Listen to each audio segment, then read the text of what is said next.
প্রয়োজনীয় ইসলামী ভিডিও পেতে চ্যানেলটি সাবস্ক্রাইব করুন।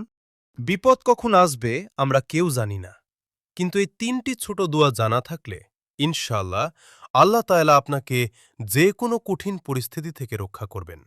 ভিডিওটি সেভ করে রাখুন এবং আমল করার চেষ্টা করুন। প্রথম দোয়া, বিপদের সময় এই দোয়াটি বেশি বেশি পড়ুন। লা ইলাহা ইল্লা আনতা সুবহানাকা ইন্নী কুনতু মিনাজ জলিমিন।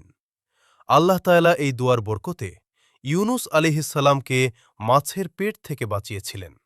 দ্বিতীয় দোয়া, যে কোনো দুশ্চিন্তা বা কঠিন কাজে এই দোয়াটি পড়ুন। হাসবুনাল্লাহু ওয়া নি'মাল ওয়াকিল।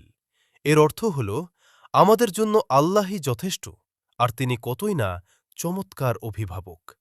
তৃতীয় দোয়া, জাহান্নাম এবং দুনিয়ার সকল অনিষ্ট থেকে বাঁচতে এই দোয়াটি পড়ুন। আল্লাহুম্মা আজিরনি মিনান নার। এটি প্রতিদিন ফজর এবং মাগরিবের পর অন্তত ৭ বার পাঠ করার চেষ্টা করুন। শেষ কথা, ইসলামের এমন প্রয়োজনীয় দোয়া এবং আমল প্রতিদিন পেতে ভিডিওটিতে একটি লাইক দিন এবং আমাদের চ্যানেলটি সাবস্ক্রাইব করে রাখুন। জাযাকাল্লাহু খাইরান।